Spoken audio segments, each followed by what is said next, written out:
Hello నమస్తే. Welcome to signal TV. నేను మీ ప్రత్యూష. ఈ మధ్య కాలంలో చాలామంది అనారోగ్య సమస్యలతో ఇబ్బంది పడుతున్నారు. అలా ఇబ్బంది పడే వారికి నేను కొద్ది సమయంలోనే క్యూర్ చేస్తాను. వాళ్ళకి నొప్పి నుంచి ఉపశమనాన్ని పొందిస్తాను అంటున్నారు డాక్టర్ ఆంజనేయ ప్రసాద్ గారు. అసలు ఇది ఎలా సాధ్యం అని సార్ మాటలోనే తెలుసుకుందాం రండి. నమస్తే సార్. నమస్తే అమ్మ. ఎలా ఉన్నారు సార్? బాగున్నాను. ఒక మనిషి ఎలాంటి అనారోగ్య సమస్యలు లేకుండా హ్యాపీ లైఫ్‌ని లీడ్ చేయాలంటే మీరు ఎలాంటి జాగ్రత్తలు, ఎలాంటి సూచనలు ఇస్తారు? నేనైతే ఒకటే చెప్తానమ్మా.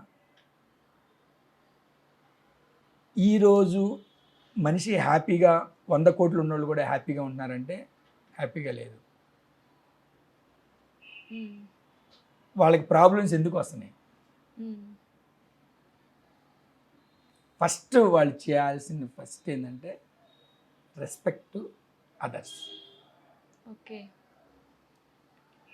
కారులో వచ్చిన వాళ్ళకి ఒక రకంగా, గేట్ దగ్గర ఉన్న వాళ్ళ దగ్గర ఒక రకంగా, కూలి పని చేసే వాళ్ళ ఒక రకంగా మనం విధానంలో మన విజన్ని మనం ఎప్పుడైతే మారుస్తామో అక్కడే నీకు నెగిటివిటీ స్టార్ట్ అవుతుంది.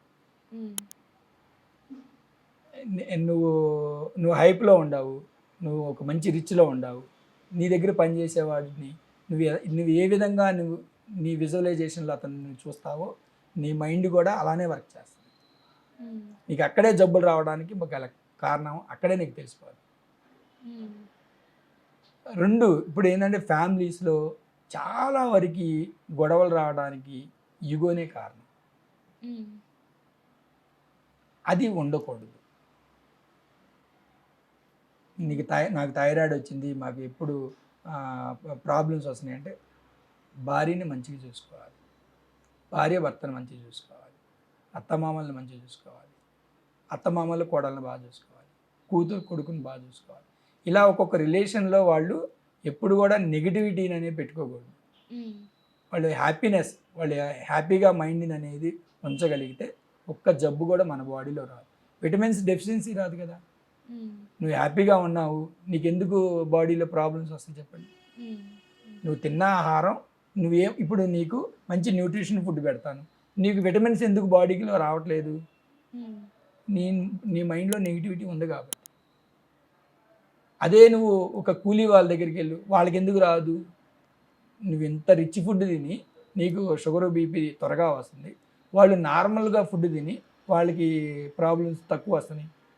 వాళ్ళకి ఎందుకు తక్కువ వస్తున్నాయి, మీకు ఎందుకు ఎక్కువ వస్తున్నాయి?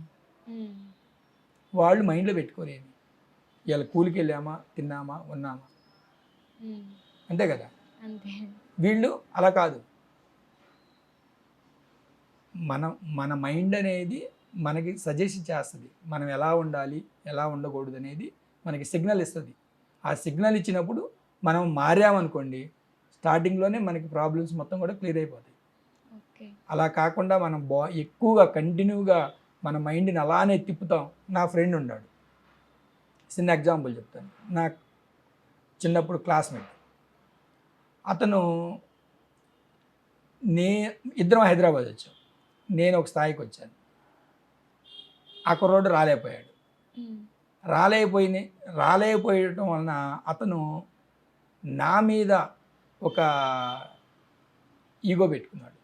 అతను బీపీ తెచ్చుకున్నాడు, షుగర్ తెచ్చుకున్నాడు, స్లీప్లెస్ ప్రాబ్లం తెచ్చుకున్నాడు, స్ట్రెస్ ఫీల్ అవుతున్నాడు. అదే ఏజ్ నేనున్నా, నాకు బీపీ లేదు, షుగర్ లేదు, ఏ ప్రాబ్లం లేదు. నేను అదే ఒకసారి అన్న నాకు ఇట్లా తగ్గట్లేదురా అన్నాడు.